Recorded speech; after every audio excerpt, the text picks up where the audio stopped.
Hello दोस्तों। आज प्रतिशत का चौथा क्लास है। आप सभी दोस्तों का आपके अपने यूट्यूब चैनल विकास अल्फ़ा कोचिंग पर स्वागत है। हम आज आप लोगों को प्रतिशत का चौथा क्लास बताएंगे।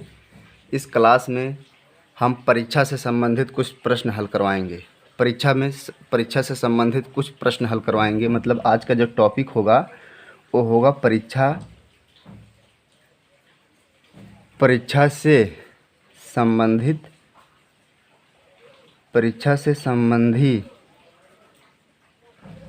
कुछ प्रश्न है ना। परीक्षा से संबंधित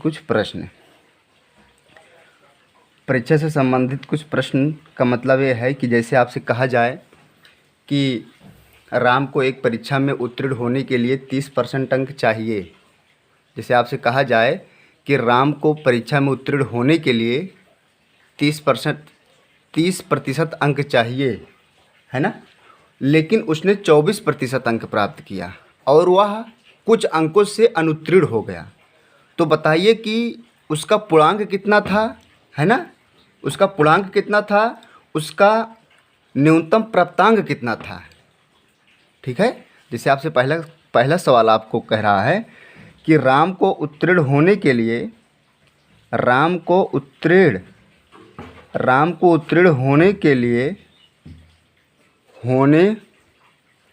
होने के लिए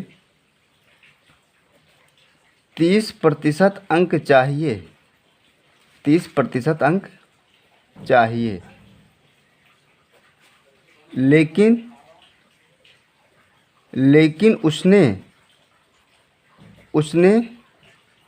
24% अंक प्राप्त किया और वह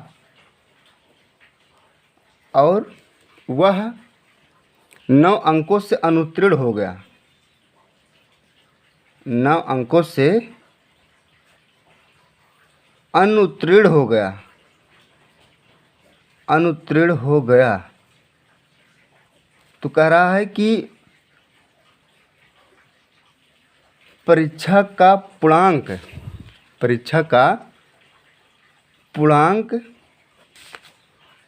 कितना है। समझ रहे हो ना। कहने का मतलब ये है, कह रहा है कि एक परीक्षा में, मतलब राम को उत्तीर्ण होने के लिए किसी परीक्षा में 30% अंक चाहिए, लेकिन उसने 24% अंक प्राप्त किया। 30% अंक उसे चाहिए और वो 24% अंक प्राप्त किया। इसका मतलब वह कुछ अंकों से अनुत्तीर्ण होगा। आपको दिया है कि 9 अंकों से अनुत्तीर्ण हो गया परीक्षा में, तो परीक्षा का पूर्णांक बताइए, है ना। या आपसे पूछ लेता कि उत्तीर्ण होने के लिए उसे न्यूनतम प्राप्तांक चाहिए। कहने का मतलब है कि वह कम से कम कितना अंक प्राप्त कर लेता ताकि वह परीक्षा में सिर्फ पास हो जाता, उत्तीर्ण की श्रेणी में आ जाता, है ना। तो आप चाहे ये कहा जाए कि परीक्षा में उत्तीर्ण होने के लिए न्यूनतम प्राप्तांक की बात किया जाए या फिर पूर्णांक की बात किया जाए, आप हर स्थिति में सिर्फ उसका पूर्णांक मानेंगे, है ना। और जब तक आप उसका पूर्णांक नहीं ज्ञात कर पाएंगे, तब तक आप उसको ये नहीं बता पाएंगे कि आपको उत्तीर्ण होने के लिए इतने अंक चाहिए। तो आप मानिए, ऐसे लिखना पड़ेगा आपको। आप लिखें ऐसे, माना परीक्षा का पूर्णांक। आप कहेंगे माना परीक्षा का पूर्णांक कितना है, यक्स है। यक्स पूर्णांक था।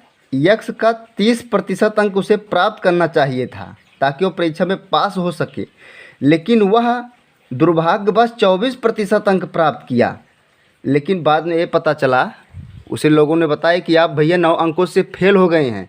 अगर वो 9 अंक और पा गया होता तो परीक्षा में, ये चीज़ ध्यान दिए रहना कि हम यहाँ पर वही वैल्यू रखेंगे। मतलब हम यहाँ पर वही वैल्यू रखेंगे ताकि वह परीक्षा में पास हो जाए। हमको उसका प्रतिशत नहीं बढ़ाना है, सिर्फ हमको उसको पास की श्रेणी के लिस्ट में लेकर आकर कर देना है बस। मतलब हम यहाँ पर वही वैल्यू रखेंगे ताकि वह परीक्षा में पास हो जाए। हमारी बात समझ रहे हैं ना आप, ताकि वो परीक्षा में पास हो जाए। देखिए यक्स का 30% का मतलब 30/100, यक्स गुणे 24%/100, 24/100 प्लस 9, है ना। तो आप यक्स यक्स को एक तरफ कर लीजिए, समझ रहे हैं ना।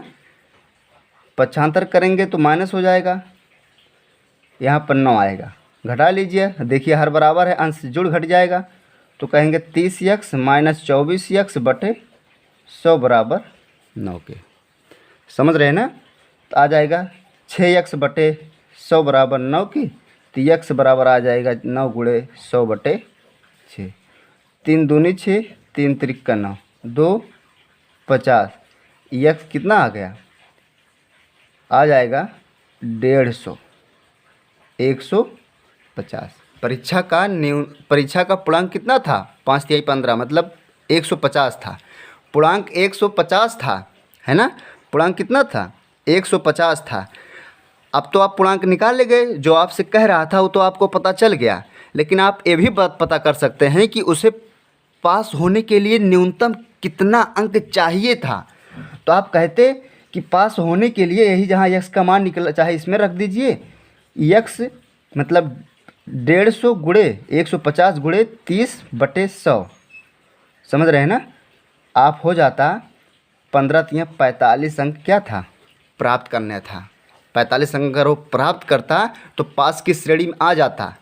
24% अंक प्राप्त किया था, तो आप कहते हैं अगर वो 24% अंक प्राप्त किया था तो इसमें रखिए आप, तो कहते कि 150 गुणे 24/100 प्लस 9, काटिए सॉल्व कर लीजिए। 5×3=15, 5×2 = 10, 2 12, 12×3=36, 36 9 अंक कम है ना 45 में पहुंचने के लिए, इसलिए अगर यही 9 आप और ऐड कर देते तो वो पास की श्रेणी में आ जाता।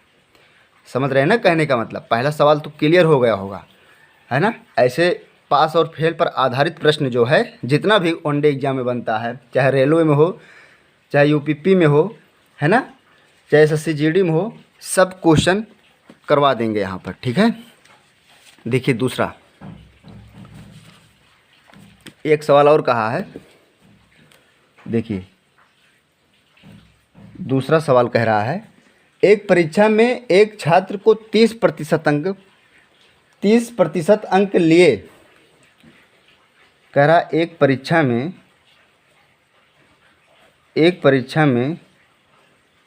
एक छात्र को 30% अंक प्राप्त किए, समझ रहे हैं ना, प्राप्त किए, तथा वह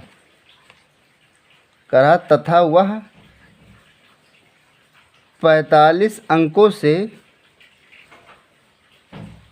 अनुत्तीर्ण हो गया,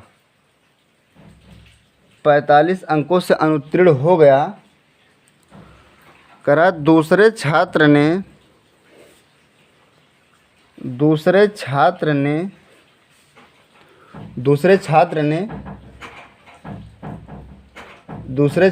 42% अंक प्राप्त किए, तथा वह उत्तीर्ण से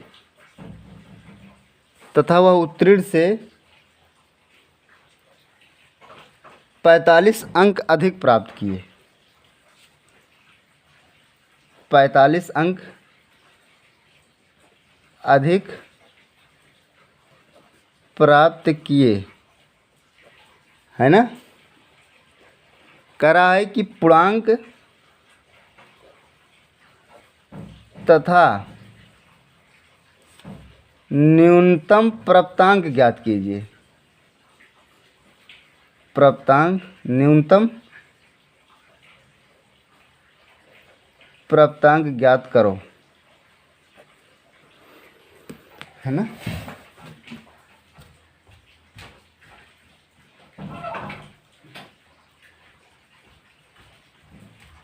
कह रहा है कि पूर्णांक तथा न्यूनतम प्राप्तांक ज्ञात करो। तो आप कहेंगे माना। माना, चाहे आपसे पूर्णांक कहा जाए चाहे न कहा जाए, आप सबसे पहले पूर्णांक ही मानेंगे, है ना। आपसे कह रहा है कि पूर्णांक तथा न्यूनतम प्राप्तांक ज्ञात कीजिए, तो आप कहेंगे माना पूर्णांक यक्स है। समझ रहे हैं ना। तो यक्स का अगर वो 30% अंक प्राप्त किया लेकिन 45 अंक उत्तीर्ण होने के लिए 45 अंक उत्तीर्ण हो गया करा, तथा वह 45 अंकों से उत्तीर्ण हो गया, नहीं 45 यहाँ पर थोड़ा गलत लिखा गया है, तथा वह 45 अंकों से अनुत्तीर्ण हो गया, है ना। अगर वह 45 अंक और पाया होता तो उत्तीर्ण हो जाता। सिर्फ आप यहाँ पर उसे पास करवाइए, 45 अंक और जोड़ दीजिए, है ना। करा कि वह 42% अंक प्राप्त किया, 42% अंक प्राप्त किया और 45 अंक अधिक पाया। 45 अंक अगर वो कम भी पाता तब भी उत्तीर्ण की श्रेणी में आ जाता। सिर्फ आपको ये इतना हल करना है। करा एक परीक्षा में एक छात्र को 30% अंक प्राप्त करना था, किए, तथा वह 45 अंकों से अनुत्तीर्ण हो गया। अगर वह परीक्षा में 45 अंकों से अनुत्तीर्ण हो गया तो 45 अंक अगर और पा गया होता तो परीक्षा में उत्तीर्ण हो जाता। कहने का मतलब है कि हम यहाँ पर वही वैल्यू रखेंगे ताकि वह परीक्षा में उत्तीर्ण हो जाए, है ना, परीक्षा में उत्तीर्ण हो जाए। बस हल कर लीजिए इसको।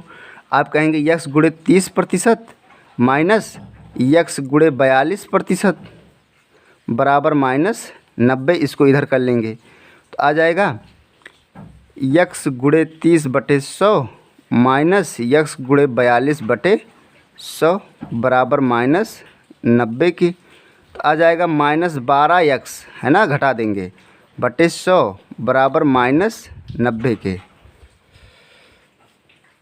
समझ रहे हैं ना। तो यहाँ पर माइनस से माइनस कैंसिल हो जाएगा। यक्स बराबर आ जाएगा 90 गुणे 100/12।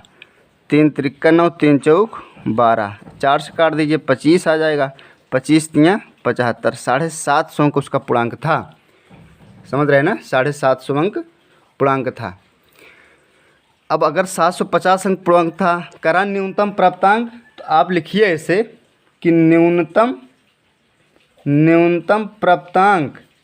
तो आप लिखेंगे न्यूनतम प्राप्तांक जो होगा 750 गुणे 30/100 प्लस 45, 3 पचे 15, 7 त्रिक 21, 1 22 प्लस 45, 4 2 6 1 7। उसे न्यूनतम प्राप्त अंक होने के लिए कितना अंक चाहिए? 270 अंक चाहिए। समझ गए ना, 270 अंक उसे न्यूनतम प्राप्तांक के लिए चाहिए। अगर वो 270 अंक प्राप्त करता तो परीक्षा में सिर्फ पास की श्रेणी में आ पाता। पास की श्रेणी में हमको रखना है, ठीक है। देखो 1-2 सवाल और इस पर बता देते हैं।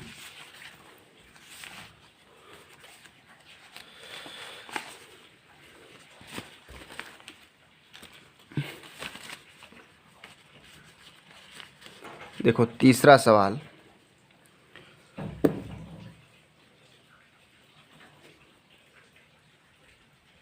कह रहा है कि एक छात्र को परीक्षा में उत्तीर्ण होने के लिए 40% अंक लेने थे। एक परीक्षा में एक छात्र को एक परीक्षा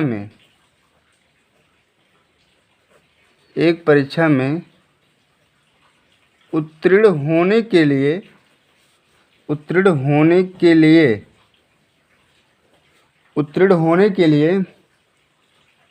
40% अंक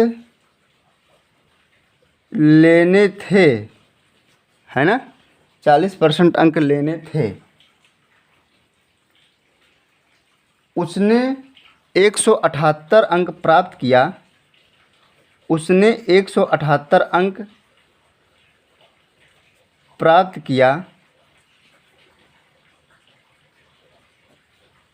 किया तथा 22 अंकों से परीक्षा फेल हो गया। परीक्षा फेल हो गया। समझ रहे हैं ना। कह रहा है कि पूर्णांक बताइए। क्या कहा है?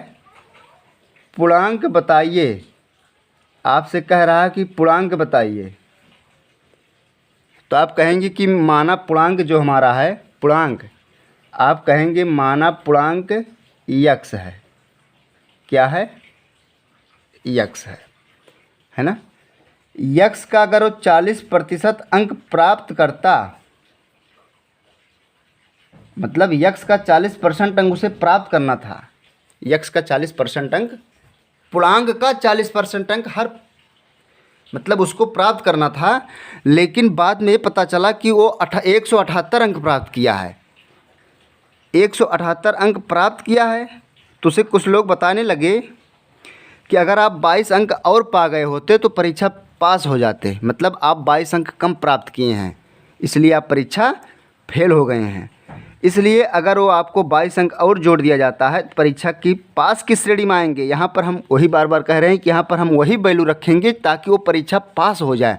उसका प्रतिशत के बढ़ने से मतलब नहीं है, सिर्फ परीक्षा पास की श्रेणी में आ जाए, बस आप यही हल कर देना है। 178 अंक प्राप्त किया था, लेकिन 22 अंक से वह परीक्षा अनुत्तीर्ण हो गया था, है ना। तो आप कहेंगे यक्स गुणे 40/100 बराबर, यहाँ पर आ जाएगा 0, 7 2 9 1 10 2, तो यहाँ पर 40 यक्स बराबर 200 गुणे 100, तो यक्स बराबर 200 गुणे 100/40, 4 पंचे, यक्स बराबर कितना आ जाता? पूर्णांक उसका कितना था? 500 था ना पूर्णांक। पूर्णांक 500 था। अगर आप निकालना चाहते हैं न्यूनतम प्राप्तांक, यही तो आप निकाल लीजिए। 500 का 40%, तो कितना आ जाता? 200 अंक था। अगर वो कम से कम 200 अंक प्राप्त करता तो परीक्षा में पास की श्रेणी में आता, है ना। सवाल तो क्लियर हो गया होगा। देखिए, ऐसे ऐसे परीक्षा में कभी कभी पूछ लिया जाता है। पिछली बार जेल वार्डर का पेपर हुआ था, उसमें एक क्वेश्चन पूछा था,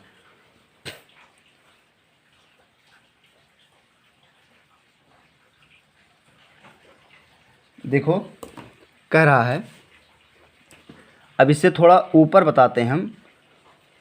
अगला क्वेश्चन है, कह रहा है कि एक परीक्षा में 900 लड़कियां तथा 1100 लड़के बैठे हैं। एक परीक्षा में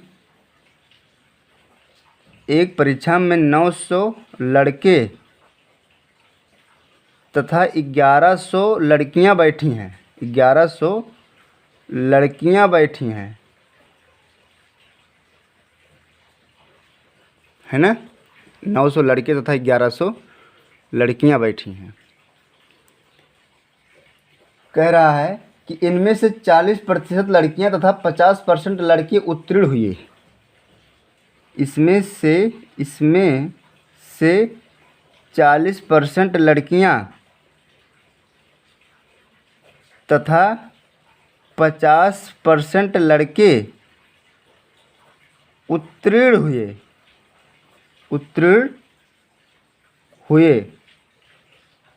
तो बताइए कितने प्रतिशत लड़के, तो बताइए कितने प्रतिशत छात्र, कितने परसेंट, तो बताइए कितने प्रतिशत कुल अनुत्तीर्ण हुए।